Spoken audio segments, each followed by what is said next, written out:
Hey cakeys, it's cake time and it's red velvet time. To begin, you go in with your eggs and then add in your sugar.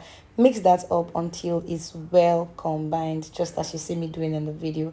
I'm going to list all the measurements in the comments, so please, if you're going to be trying this recipe, check the comments for accurate measurements. Now go in with your flavor, vanilla flavor, and then you go in with your vanilla oil. After that, you're going to go in with your red velvet food coloring, add that up, and then go in with your white vinegar. I use the tablespoon of white vinegar, but I'm still going to list the measurements in the comments. Now mix that up until it's properly mixed and you are saying that it's smooth. Make sure you mix well, but do not over mix your cake. Now sift in your cocoa powder, any powder that you are going to use for your red velvet cake. You make sure that you sift it to avoid lumps, to avoid seeing any lumps in your cake. For your batter to come out very smooth, you make sure that you sift in all your powders. Now going with flour, all purpose flour, emphasis on all purpose flour. Please do not use wheat flour or any kind of flour, just use all purpose flour. Sift that in and mix it, and you're going to get a thick paste, just like you can see in this video. Not to worry, we're coming. I'm going with your baking powder and some baking soda.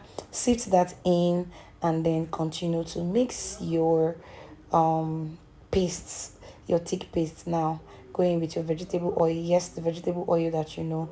I'm going to list all the measurements in the comments, so do not worry. Going with your milk, that milk is warm. I'm very sure that you saw the vapor coming out. Warm milk, please do not use cold milk, use warm milk for this recipe. Now mix that up and your thick paste is going to turn into a very light paste. Your cake is almost ready. Your red velvet cake is almost ready. Do not worry. Now you're going to go in with water.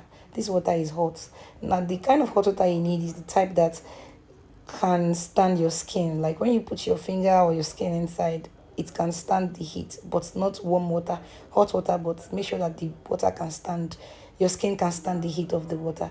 Now your red velvet cake is ready. Just put in some parchment paper inside your pan, transfer your cake batter or your paste inside the pan, and now you're going to bake. I had already preheated my oven at 200 degree. By the time I'm going to start baking, I'll reduce it to 150, because when you're baking red velvet cake, you do not need too much heat at all, so that it's going to retain moist. Now I baked that for 35 minutes, and after 35 minutes the cake was ready. This was me reducing the heat. The cake was ready here. Now you know your cake is ready when you dip in your skewer and nothing comes out.